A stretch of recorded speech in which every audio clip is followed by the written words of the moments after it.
નમસ્કાર, જય હિન્દ, જય ભારત. હું યુવરાજસિંહ જાડેજા. ગુજરાતમાં ફરી એક વખત જે પરીક્ષાઓ ચાલે છે અત્યારે CCE ની એટલે કે ગૌણ સેવા પસંદગી મંડળ જે છે, ગૌણ સેવા પસંદગી મંડળ દ્વારા જે 212 નંબરની જે જાહેરાત છે એ 212 નંબરની જે જાહેરાતો હતી એમાં વર્તમાનમાં પરીક્ષાઓ ચાલુ હતી અને ચાલુ પરીક્ષાઓમાં એવું એક કારણ આપવામાં આવ્યું છે કે વહીવટી કારણ અંતર્ગત આ પરીક્ષાઓ હાલ પૂરતી મોકૂફ રાખવામાં આવે છે. એટલે અત્યારે વર્તમાનમાં જે પરીક્ષાઓ જે ચાલતી હતી, બરાબર, એમાં અત્યાર સુધી ક્યાંય ચૂંટણીની જે આદર્શ આચાર સંહિતા કહેવાય એ ન નડી, પરંતુ હવે પછી એમાં ચૂંટણીની આદર્શ આચાર સંહિતા નડશે. એટલે હાલ પૂરતી અમે આ જે પરીક્ષા છે એ સ્થગિત કરીએ છીએ એ પ્રકારની માહિતી અત્યારે ગૌણ સેવા પસંદગી મંડળ દ્વારા બહાર આવી રહી છે. અને ખાસ કરીને જે યુવાનોએ તૈયારી કરી છે, જે યુવાનો તનતોડ મહેનત કરી રહ્યા છે જે પરીક્ષા આપવા માટે, એ અલગ અલગ સેન્ટર ઉપર સુધી પહોંચી જતા હોય છે, ત્યારે એક ગંભીર સવાલ થાય છે કે દર વખતે આ પ્રકારે વિદ્યાર્થીઓના ભવિષ્ય સાથે શા માટે રમત રમવામાં આવે છે?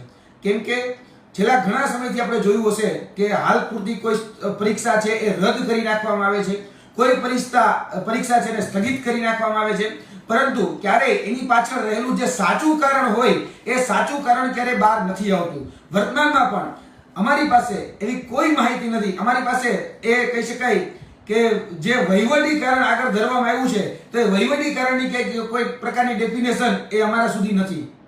કેમ કે જે સરકારી જવાબ હોય છે વહીવટી કારણ કે ટૂંક સમયમાં અમે કરીશું, પણ એ ટૂંક સમયની પણ વ્યાખ્યા અમારી પાસે નથી. અને દર વખતે આ રીતે વિદ્યાર્થીઓ જે છે પરીક્ષા આપતા હોય એના ભવિષ્ય સાથે ક્યાંક ને ક્યાંક જે કહેવાય કે અલ્પવિરામ મૂકી દેવામાં આવે છે.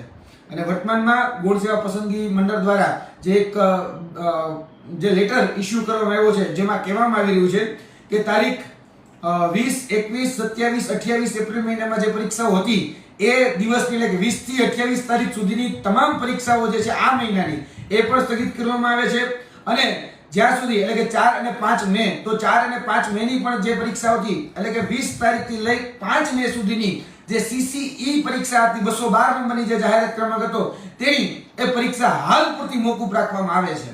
એટલે ખાસ કરીને હવે આની પર સ્પષ્ટતા કરવાની રહે ગૌણ સેવા પસંદગી મંડળે અને જે સત્તાધીશો છે એને. કેમ કે તમને અડધી પરીક્ષા લેવાય છે ત્યાં સુધી આચાર સંહિતા નથી નડતી, પરંતુ બાકીની જે પરીક્ષા બાકી છે એટલે કે અડધા લોકો ઉમેદવારોની પરીક્ષા બાકી છે.